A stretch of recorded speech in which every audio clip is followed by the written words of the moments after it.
Hey there. It's J Bell here with another video sharing my 30-day raw vegan challenge with you.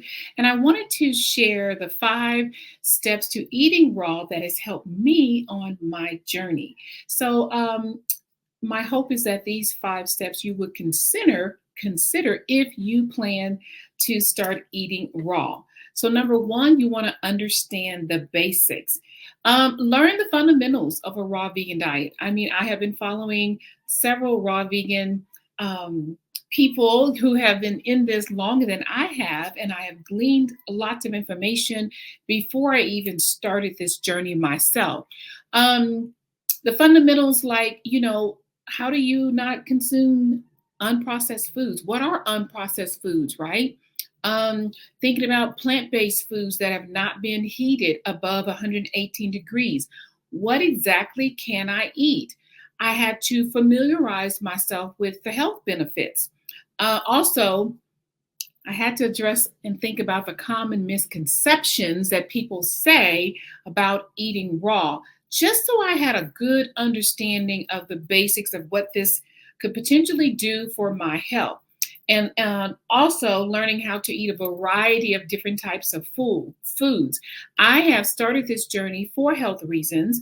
I want to heal my health from the inside out and get off of blood pressure medication.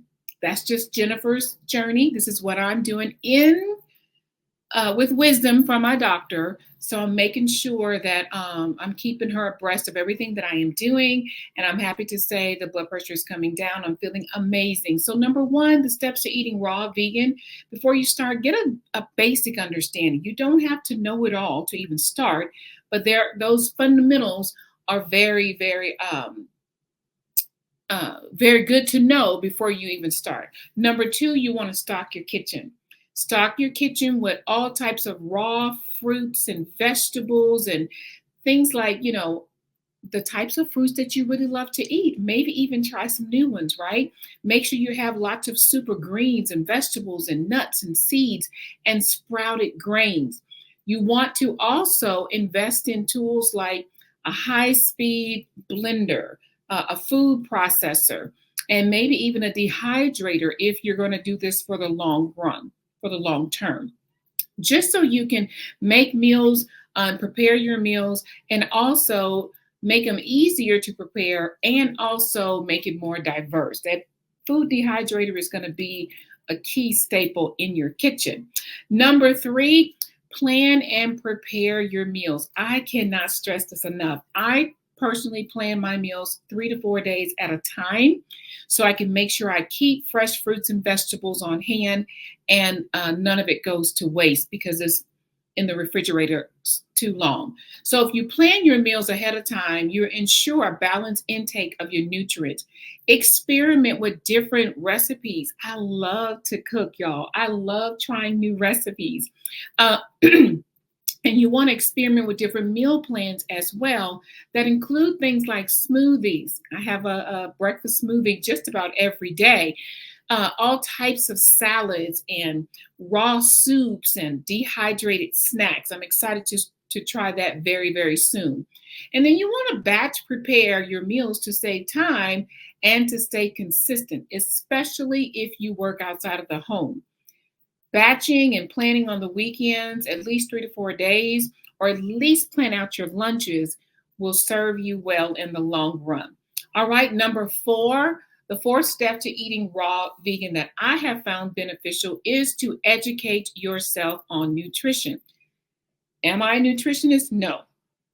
But what I do understand is that my nutritional needs specific to eating a raw diet, I have to focus on getting adequate protein, healthy fats, vitamins, and minerals.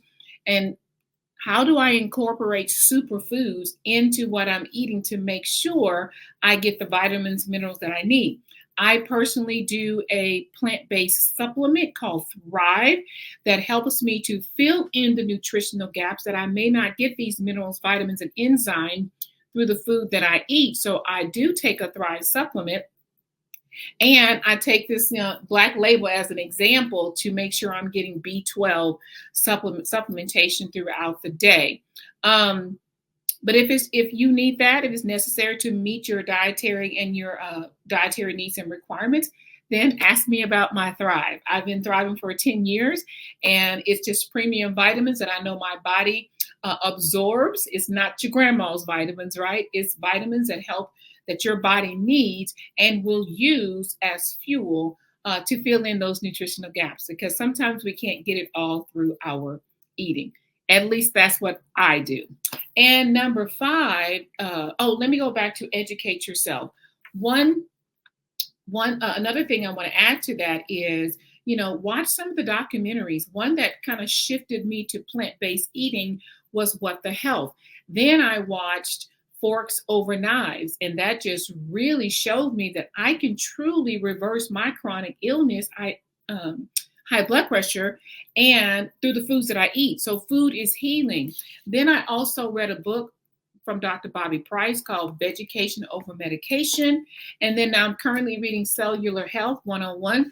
So you want to make sure you're educating yourself on what it is about eating raw foods and how do you heal your health with food versus medication. That's just my story, and this is why I'm sharing it with you. So once again, educate yourself on nutrition. Educate yourself on how do I dispel the myths, the lies, all the things, and how do I increase my knowledge when it comes to eating more raw foods and or plant-based foods as well. And then number 5, you want to join a community or you want to seek support. This is why I am a plant-based wellness coach. And I know over the last 3 years of me researching and just trying to figure this thing out so that I can eat well to live well, I know how important it is to seek help and to make sure you're in a community of like-minded people who are doing the same things that you are doing, like local meetups or online forums or social media groups where you can share your experiences, share recipes, right, and tips to provide you with that motivation and support that you're going to need, especially if this is new to you. Say you are currently eating animal products and you want to go raw vegan. That's a huge jump, right? I've been plant-based long enough to now I am going into raw vegan for these 30 days. And so it wasn't a big jump for me. However, I do have community online, Facebook groups that I attend and that I am engaging with to find recipes that are simple and easy and with the foods that I love. You want to maybe even do some challenges. And I want to end this video with, I have a 14-day raw vegan challenge that is coming up. If you're watching this, it's currently July 2024, and we're having a 14-day raw vegan challenge beginning July 18th through the 31st, the last 14 days of July. So if you want to reset your gut, you want to eat raw, you want to just cleanse a little bit, but doing it in the way that you're eating foods that are healing, then I invite you to join us for the 14-day raw vegan challenge. I will leave the link below this video so that you can join us, register and join us for the challenge. It is $27 if you want to register. We have a community. Once again, that's step number 5. Join a community that can help keep you motivated. We're going to be giving you tips, recipes, sharing recipes, and having lots of fun doing it together. So with that being said, as a recap, the 5 steps to eating raw vegan at a glance. Number 1, you want to understand the basics. Number 2, you want to stock your kitchen so that you don't default to old, maybe not so healthy habits. You know what I mean? And then number 3, you want to plan and prepare your meals. That is so, so important. Number 4, educate yourself on the nutrition. And then number 5, join a community and or challenge so you can have the support and motivation that you need to help keep you along the way. So with that being said, thank you for watching. Until the next video, this is Jennifer Bell, your plant-based wellness coach, encouraging you to eat well, to live well. Bye for now.